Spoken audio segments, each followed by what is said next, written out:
Assalamualaikum warahmatullahi wabarakatuh. Kami dari kelompok 11 akan membawakan materi tentang organisasi dan arsitektur komputer. Sebelumnya, saya akan memperkenalkan nama-nama kelompok 11. Yang pertama, Muhammad Firlani, yaitu saya sendiri. Yang kedua, Jumarni. Yang ketiga, Idul Adha. Dan kelima, Abdul Haleh. Untuk lebih lanjut, langsung saja ke materinya. Baik, pendahuluan. Latar belakang, prosesor sering disebut sebagai otak dan pusat pengendalian komputer yang didukung oleh komponen lainnya. Prosesor adalah sebuah IC yang mengontrol keseluruhan jalannya semua sistem komputer yang digunakan sebagai pusat atau otak dari komputer yang berfungsi untuk melakukan perhitungan dan menjalankan tugas. Prosesor adalah perangkat terpenting dalam komputer, yaitu tenaga pelaksanaan sebuah eksekusi perintah atau program. Organisasi komputer membahas bagaimana semua fungsi-fungsi komputer tersebut dapat diimplementasikan. Jadi, organisasi komputer membahas hal-hal yang berkaitan dengan unit-unit operasional dan interkoneksinya, yang merealisasikan spesifikasi arsitektural. Dengan kata lain, organisasi komputer membahas masalah-masalah yang berkaitan dengan struktur komputer. Lanjut, pembahasan perkembangan prosesor Intel dari pertama hingga sekarang. Prosesor sering disebut sebagai otak dan pusat pengendalian komputer yang didukung oleh komputer lainnya. Salah satu yang sangat besar pengaruhnya terhadap kecepatan komputer tergantung dari jenis dan kapasitas prosesor. Prosesor adalah chip yang sering disebut mikroprosesor, yang sekarang ukurannya sudah mencapai gigahertz atau GHz. Ukuran tersebut adalah hitung kecepatan prosesor dalam mengolah data atau informasi. Merek prosesor yang banyak berbeda di pasaran adalah AMD, Apple, Cray, VIA, IBM, IDT, dan Intel. A. Sejarah perkembangan prosesor Intel pada tahun. Yang pertama, pada tahun 1971, yaitu 4004 mikroprosesor. Pada tahun 1971 muncullah mikroprosesor pertama. Mikroprosesor 4004 ini digunakan pada mesin kalkulator Busicom. Dengan penemuan ini, maka terbukakan jalan untuk memasukkan kecerdasan buatan pada benda mati. Yang kedua, pada tahun 1972, yaitu 8008 mikroprosesor. Pada tahun 1972 muncullah mikroprosesor 4008 yang berkekuatan 2 kali lipat dari pendahulunya, yaitu 4004. Yang ketiga, pada tahun 1974, yaitu 8080 mikroprosesor menjadi otak dari sebuah komputer yang bernama Altair. Pada saat itu terjual sekitar 10.000 dalam satu bulan. Yang keempat, pada tahun 1978, yaitu 8086 sampai 8088 mikroprosesor. Sebuah penjualan penting dalam definisi komputer terjadi pada produk untuk komputer pribadi buatan IBM yang memakai prosesor 8088 yang berhasil mendongkrak nama Intel. Yang kelima, pada tahun 1982, yaitu 286 mikroprosesor. Intel 286 atau yang lebih dikenal dengan nama 8086 adalah sebuah prosesor yang pertama kali dapat mengenali dan menggunakan software yang digunakan untuk mikroprosesor sebelumnya. Yang keenam, 1985, yaitu Intel 386TM microprocessor. Intel 386 adalah sebuah prosesor yang memiliki 275.000 transistor yang tertanam di prosesor tersebut, yang jika dibandingkan dengan 4004 memiliki 1000 kali lipat lebih banyak dibandingkan dengan 4004. Berikutnya pada tahun 1989 yaitu Intel 486TM DX CPU microprocessor. Prosesor yang pertama kali memudahkan berbagai aplikasi yang tadinya harus mengetikkan komen-komen menjadi hanya sebuah klik saja, dan mempunyai fungsi kompleks matematika sehingga memperkecil beban kerja pada prosesor. Berikutnya pada tahun 1993 yaitu Intel R Pentium R Processor. Prosesor generasi baru yang mampu menangani berbagai jenis data seperti suara, bunyi, tulisan tangan, dan foto. Berikutnya pada tahun 1995 yaitu Intel R Pentium R Pro Processor. Prosesor yang dirancang untuk digunakan pada aplikasi server dan workstation yang dibuat untuk memproses data secara cepat. Proses ini mempunyai 5,5 juta transistor yang tertanam. Berikutnya ke-10 pada tahun 1997 yaitu Intel R Pentium R 2 Processor. Prosesor Pentium 2 merupakan prosesor yang menggabungkan Intel MMX yang dirancang secara khusus untuk mengolah data video, audio, dan grafik serta efisien terdapat 7,5 juta transistor terintegrasi di dalamnya, sehingga dalam prosesor ini menggunakan PC telah mengelola berbagai data dan menggunakan internet dengan lebih baik.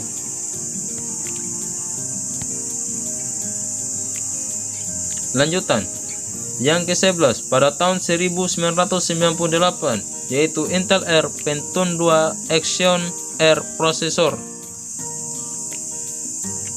Prosesor yang dibuat untuk kebutuhan pada aplikasi server. Intel saat itu ingin memenuhi strateginya yang ingin memberikan sebuah prosesor unik untuk sebuah pasar tertentu. Yang ke-12 pada tahun 1999 Intel R Celeron R Processor. Prosesor Intel Celeron merupakan prosesor yang dikeluarkan sebagai prosesor yang ditujukan untuk pengguna yang tidak terlalu membutuhkan kinerja prosesor yang lebih cepat. Bagi pengguna yang ingin membangun sebuah sistem komputer dengan harga yang tidak terlalu besar. Berikutnya pada tahun 1999 yaitu Intel R Pentium 3 Processor. Prosesor Pentium 3 merupakan prosesor yang diberi tambahan 70 instruksi baru yang secara tingkat tinggi, 3 dimensi, audio streaming, dan aplikasi-aplikasi video serta pengenalan suara. Yang ke-14 pada tahun 1999 Intel R Pentium R 3 Axion R Processor. Intel kembali menambah pasaran server dan workstation dengan mengeluarkan seri Axion, tetapi jenis Pentium 3 yang mempunyai 70 perintah SIMD. Berikutnya 15 pada tahun 2000 Intel R Pentium R 4 Processor. Prosesor Pentium 4 merupakan produk Intel yang kecepatan prosesnya mampu menembus kecepatan hingga 3,06 GHz. Pertama kali keluar prosesor ini berkecepatan 1,5 GHz dengan format fast-forward pin 423. Setelah itu Intel merubah form factor prosesor Intel Pentium 4 menjadi pin 478 yang dimulai dari prosesor Intel Pentium 4 berkecepatan 1,3 GHz sampai yang terbaru yang mampu menembus kecepatan hingga 3,4 GHz. Berikutnya 16 pada tahun 2001 yaitu Intel R Axion R Processor. Prosesor Intel Pentium 4 Xeon merupakan prosesor Intel Pentium 4 yang ditujukan khusus untuk berperan sebagai komputer server. Yang ke-17 yaitu pada tahun 2001, Intel Air Itanium Processor. Itanium adalah prosesor pertama berbasis 64 bit yang ditujukan bagi pemakai pada server dan workstation serta pemakai tertentu. Yang ke-18 yaitu pada tahun 2002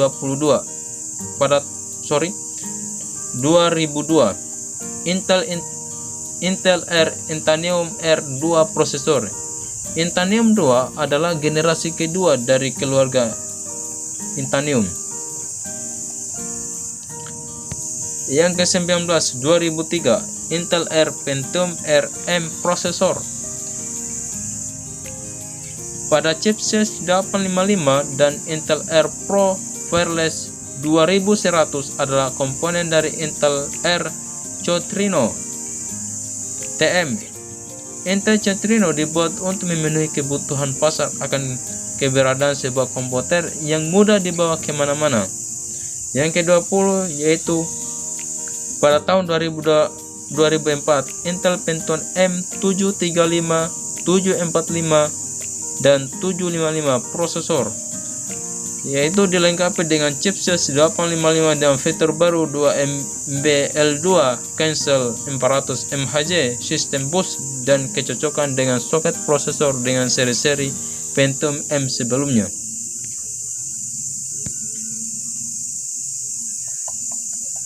Lanjutan berikutnya yaitu pada tahun 2004 Intel E7520, E7320 chipset. 7320, 7520 dapat digunakan untuk dua prosesor dengan konfigurasi 800 MHz FSB, DDR2 400 memori, and PCI Express Peripheral Interface.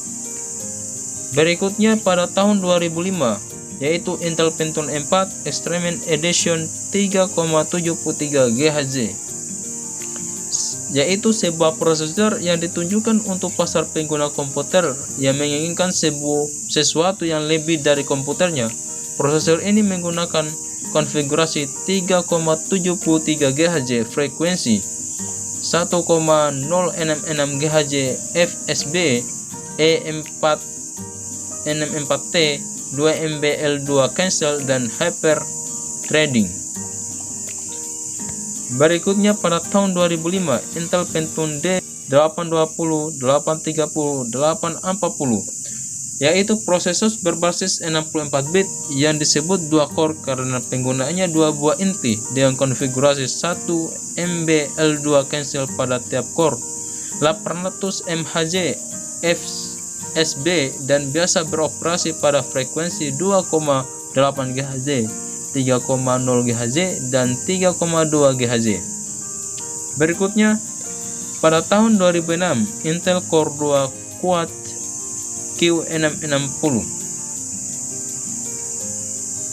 yaitu prosesor untuk tipe desktop yang digunakan pada orang yang ingin berkekuatan lebih dari komputer yang ia memiliki dua buah core dengan konfigurasi 2,4 GHz dengan 8 MB L2 cancel sampai dengan 4 MB yang dapat diekstensi tiap core.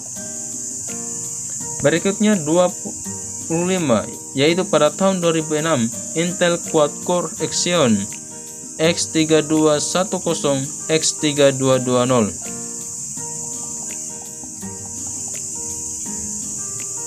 yaitu prosesor yang digunakan untuk tipe server dan memiliki dua buah core dengan masing-masing memiliki konfigurasi 2.13 dan 2.4 GHz. Berikutnya 2008 Intel i7. Prosesor ini mempunyai kode name Nehalem. Pada awalnya, penggantian nama baru i7 membuat pelanggan setiap Intel cukup sulit mengingatnya. Beberapa keunggulan dari prosesor Intel baru ini adalah: yang pertama, memiliki performa lebih tinggi dan lebih efisien dalam penggunaan energi. Yang kedua, FSB Front CD Bus digantikan dengan Quick Patch Interface. Yang ketiga, memori controller dan dalam prosesor tidak seperti yang sebelumnya terpisah dan chip tersendiri. Yang keempat, support channel memory. Tiap-tiap kanal berisi 2 slot memori sehingga total slot yang ada dalam mainboard yang mendukung prosesor ini ada 6 slot. Berikutnya, Core i7 menggunakan single dead device. Berikutnya menggunakan tipe soket baru yaitu soket B. Beberapa keunggulan dari prosesor Intel terbaru ini adalah: yang pertama, memiliki performa lebih tinggi dan lebih efisien dalam penggunaan energi. B. FSB from CD Bus digantikan dengan Quick Patch Interface. Yang ketiga, memori controller dan ada dalam prosesor. Beberapa keunggulan dari prosesor Intel terbaru ini adalah: A. Memiliki performa lebih tinggi dan lebih efisien dalam penggunaan energi. B. FSB Front CD Bus digantikan dengan Quick Patch Interface. C. Memori controller ada dalam prosesor, tidak seperti yang sebelumnya terpisah dalam chip tersendiri. Dengan teknologi ini, memori akan langsung terhubung dengan prosesor. D. Support channel memory. Tiap-tiap kanal berisi 2 slot memori sehingga total slot yang ada dalam mainboard yang mendukung prosesor ini ada 6 slot. Prosesor Core i7 sementara mendukung memori jenis DDR3. E. Core i7 menggunakan single dead device. Core inti prosesor, memori controller dan cancel berada dalam satu die. F. Penggunaan tipe soket baru yaitu soket B, soket LGA 1366. B. Spesifikasi yang dimiliki prosesor Intel. Karakteristik prosesor dapat digunakan untuk kemampuan kinerja sebuah prosesor. Karakteristik umum sebuah prosesor adalah sebagai berikut. Yang pertama yaitu clock speed adalah pengukuran beberapa cepat prosesor seperti dalam hitungan 1 detik. Yang kedua, Front CD Bus FSB merupakan satuan kecepatan ketika data ditransfer ke memori utama RAM atau sistem controller komputer. 3. Cancel memory merupakan memori khusus yang diintegrasikan pada inti prosesor. Memori ini berkecepatan tinggi hingga speed memory agar prosesor mendapatkan pasokan data dengan cepat. Yang keempat, bandwidth merupakan karakteristik yang menunjukkan kinerja prosesor sesungguhnya. Bandwidth menunjukkan nilai beberapa banyak data dapat diolah atau ditransfer dalam waktu 1 detik. Yang kelima, turbo boost. Kemampuan ini adalah fitur keunggulan dari sebagian besar prosesor dengan teknologi Nehalem. Ide dasarnya adalah HUGI, Hurry Up and Get Idle. 6. Aredale adalah kode untuk prosesor berbasis Nehalem untuk netbook yang menggunakan teknologi 32 nanometer dan memiliki VGA terintegrasi di dalam prosesor. Spesifikasi dari prosesor 2 core i3, i5, dan i7 sebagai berikut, yaitu: A. Dual core. Dual core inti ganda adalah penggunaan 2 buah inti core prosesor dalam sebuah kemasan prosesor konvensional. Dual core inti prosesor ditempatkan pada sebuah CPU untuk meningkatkan kinerjanya. Setiap core ini tidak lebih cepat dibandingkan CPU biasa dengan clock speed yang sama, tetapi sebuah proses perhitungan dibagi kepada 2 inti prosesor tersebut. B. Intel Core i3. Intel Core i3 merupakan varian paling value dibandingkan 2 saudaranya yang lain.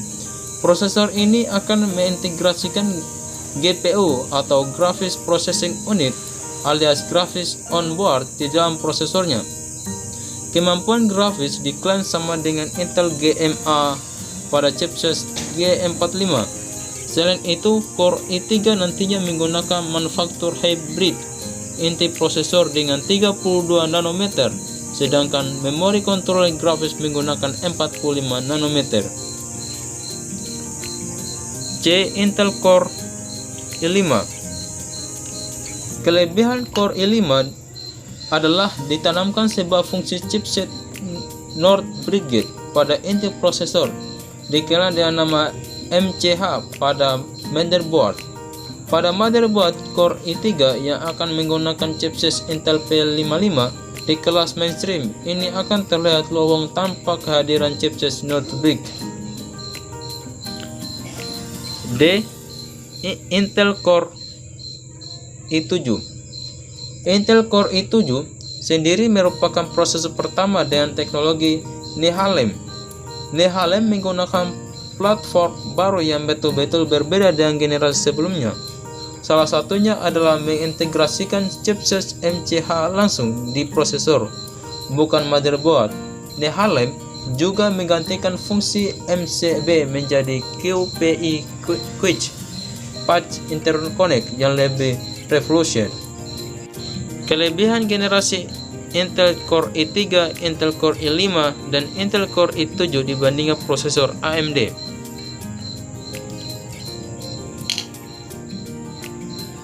A. Temperatur pada Intel dapat diatur oleh prosesornya sendiri. Prosesor akan mengurangi kecepatan jika prosesor terlalu panas. B.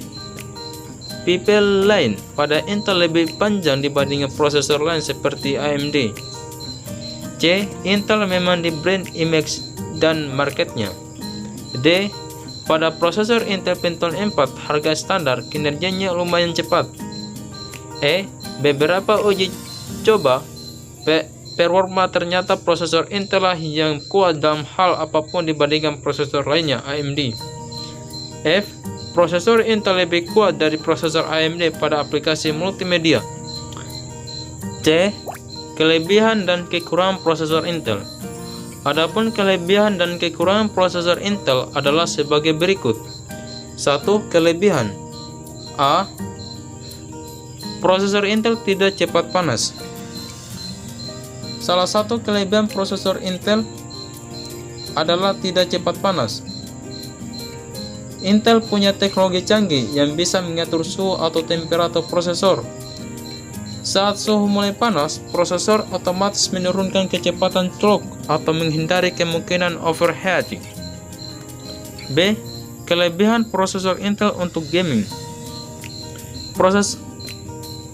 Prosesor suhu memang sangat berpengaruh terhadap kenyamanan pengguna. Jika prosesor cepat panas, akan membuat prosesor cepat rusak dan bagian clamp rest dan keyboard terasa panas saat disentuh. C. Kelebihan brand Intel lebih baik dibandingkan AMD. Intel punya reputasi yang baik untuk urusan prosesor komputer karena pengalaman memproduksi prosesor lebih lama membuat Intel punya segudang cara untuk menarik perhatian konsumen dunia. D. Kelebihan performa keseluruhan lebih baik. Beberapa dari kelebihan prosesor AMD yang lebih menggunakan grafis, Intel memiliki performa yang lebih baik secara keseluruhan. Kelebihan Intel bukan hanya menonjol di satu sisi saja, tapi secara keseluruhan. Jadi meski dari segi grafis masih kalah dibandingkan AMD, namun untuk urusan multimedia dan efisiensi daya, Intel masih lebih baik dari AMD. Hal ini membuat banyak orang lebih memilih Intel karena punya performa yang lebih baik. Yang kedua, kekurangan prosesor Intel. A. Kekurangan Intel dari segi grafis.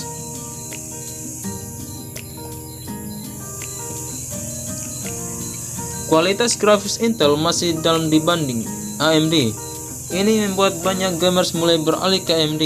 Namun buat para pengguna PC atau laptop yang tidak melalui soul game, kebanyakan masih memilih Intel karena performa lebih berimbang untuk berbagai kebutuhan. B. Kekurangan prosesor Intel dari segi harga. Perbandingan harga prosesor Intel dibandingkan rival terberatnya yaitu AMD bisa 2 kali lipat. Sebagai contoh, Intel Core i7 6700K dengan spesifikasi 8 core 16 thread, clock 32 GHz sampai 3,7 GHz, cancel 2 MB dan TDP 140W dijual dengan harga $1.089.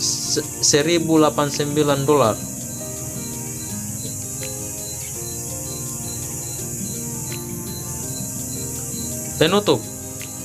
Kesimpulan. Melihat dari tahun ke tahun, perkembangan prosesor semakin meningkat, baik dari segi kapasitas maupun kemampuan prosesor itu sendiri. Perkembangan prosesor sangat dibutuhkan untuk membantu dalam pengembangan software, yang mana perkembangan software juga sangat pesat. Oleh sebab itu, prosesor harus mengimbanginya dengan terus ditingkatkan kemampuannya.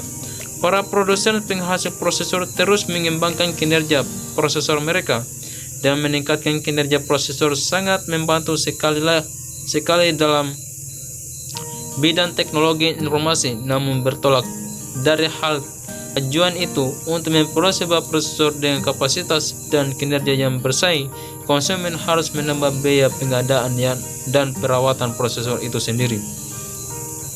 Baik, mungkin itu saja materi yang kami sampaikan. Mohon maaf apabila ada salah kata. Sekian dari kami. Assalamualaikum warahmatullahi wabarakatuh.